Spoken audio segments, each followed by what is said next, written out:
अस्सलामुअलैकुम नाज़रीन, मैं फ़ारूक इस्लाम मेफा टेक सोल्यूशन से।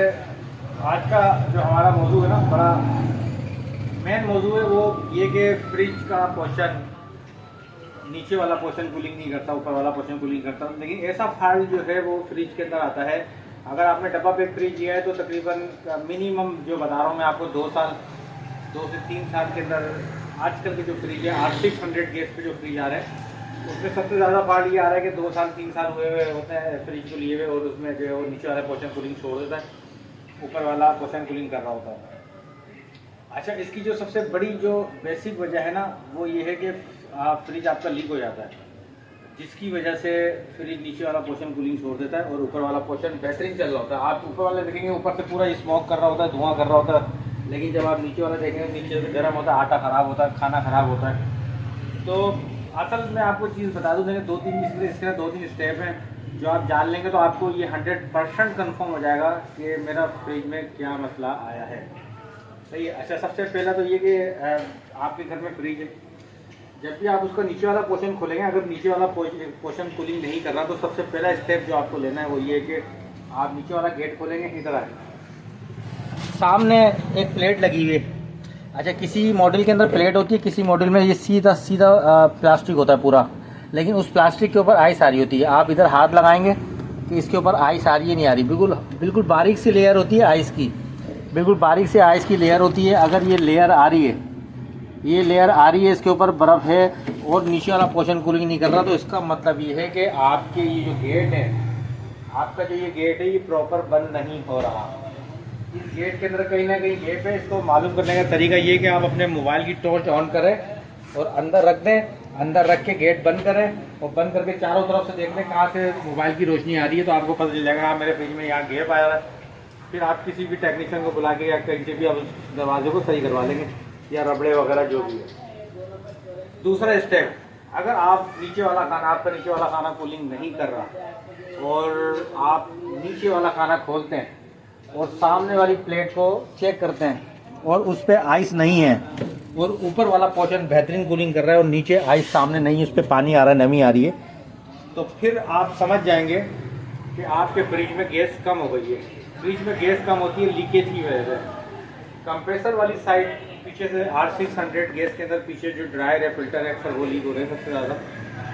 फिर वो चेंज करते हुए गैस आ रही है। कहने का मकसद ये है कि अगर नीचे आइस नहीं आ रही तो इसका हल आप नहीं निकाल सकते घर के अंदर, आपको टेक्नीशियन को बुलाना पड़ेगा, वो लीकेज आपको दिखाएगा, उसको बनाएगा, फिर गैस चार्ज की जाएगी। ये असल में लोग परेशान इस वजह से कि नए फ्रिज में सबसे ज़्यादा मसला आ रहा है। ये नए फ्रिज लोगों को 2-2 साल हुए हैं लिए हुए, क्योंकि पार्ट्स वारंटी फ्रिज की तकरीबन 1 साल की होती है, तो उसके बाद वो कभी भी लीक हो जाता है तो कस्टमर परेशान हो जाते हैं कि भाई क्या मसला है। तो कंप्रेसर वारंटी होती है, कंप्रेसर का फॉल्ट नहीं है ये फॉल्ट है लीकेज का, और ये आता है 2 से 3 साल के बाद। जो पुराने फ्रिज है उनके अंदर 5 से 6 साल के बाद आता है। लेकिन इसको चेक करने का तरीका जो है, सबसे बेहतरीन तरीका मैंने आपको बता दिया है। नीचे वाला पोर्शन खोलेंगे, सामने वाली दीवार है, किसी की उस पर प्लेट लगी होती है सिल्वर की, किसी पर खाली दीवार होती है, उस पर आइस आई होती है। अगर उस पर नमी है, उस पर आइस नहीं है और ऊपर वाला खाना बेहतरीन कूलिंग कर रहा है, तो फिर ये लीकेज का मसला है, फिर ये आप इसको घर में सॉल्व नहीं कर सकते। और अगर मसला सिर्फ कूलिंग का नहीं है।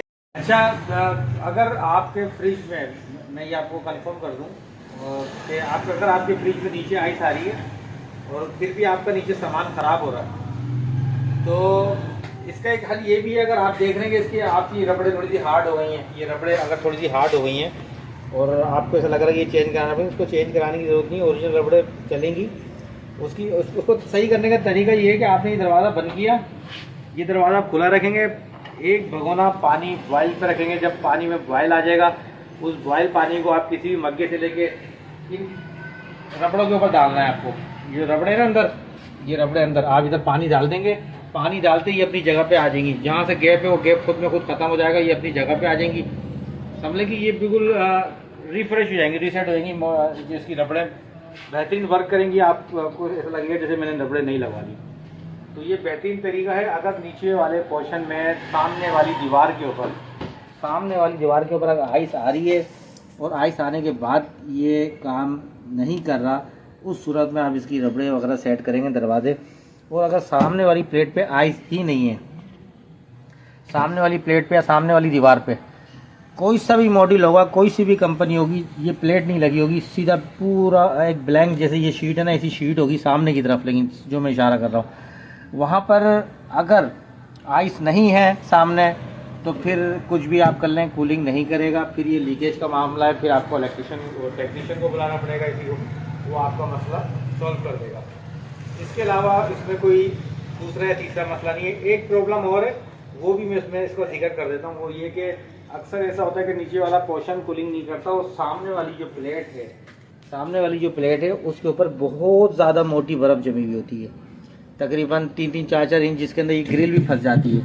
अगर आपका फ्रिज में ऐसा मसला है कि सामने प्लेट में बहुत ज़्यादा मोटी बर्फ़ हो जाती है, आप साफ़ करते हैं और 10-15 दिन में 20 दिन में दोबारा बहुत मोटी बर्फ़ हो जाती है, तो और बर्फ़ मोटी होने के बाद नीचे कूलिंग छोड़ देता है, नीचे कूलिंग नहीं करता, तो उसका जो मसला है वो है थर्मोस्टेट का। ये जो आप इसको 2, 3, 4, 5, 6 पे रखते हैं, तो ये इसका मतलब ये होता है कि ये कंट्रोल इसको नहीं कर रहा। जब ये थर्मोस्टेट इसको कंट्रोल नहीं करेगा तो फिर ये बर्फ़ बढ़ती जाएगी, ऊपर वाले पोर्शन में भी बर्फ़ बढ़ेगी, फिर ऐसा होता है कि गेट बंद नहीं होता, फिर आप लोग बर्फ़ ख़त्म करते हैं, फिर 10-15 दिन में हो जाती है, तो फिर आप समझ जाएंगे कि थर्मोस्टेट का मसला है, फिर आप थर्मोस्टेट चेंज करेंगे इसका। अच्छा, मोटी बर्फ़ जब भी होगी उस सूरत में जब दरवाजे सही बंद नहीं होंगे। ये 2-3 चीज़ें आपको खुद देखनी है, जब दरवाजे सब कुछ प्रॉपर बंद है इसके, और आप जब बर्फ़ को मेल्ट कर देते हैं, मेल्ट करने के बाद नीचे 10-15-20 दिन कूलिंग अच्छी करता है, जब बर्फ़ मोटी आती है फिर कूलिंग छोड़ देता है, तो फिर आप कुछ भी नहीं करेंगे, टेक्नीशियन को बुला के थर्मोस्टेट डलवाएंगे, वो कूलिंग कंट्रोल रखेगा, क्योंकि सामने वाली शीट पे जितनी बारीक बर्फ़ होगी उतनी अच्छी कूलिंग करेगा, जितनी मोटी बर्फ़ होगी इतनी कम कूलिंग करेगा। तो नाज़रीन, अगर आपकी वीडियो समझ में, इसको आप गौर से देख लें, पूरी वीडियो को एक बार और देख लें, ताकि आप ये जो है वो फैसला कर सकें कि आपके वीडियो में मसला, आपके फ्रिज में मसला क्या आ रहा है, आपका फ्रिज लीक है या कोई और मसला है। अगर आपके वीडियो समझ में आ जाती है तो लाइक और सब्सक्राइब जरूर कर दिएगा। Thank you.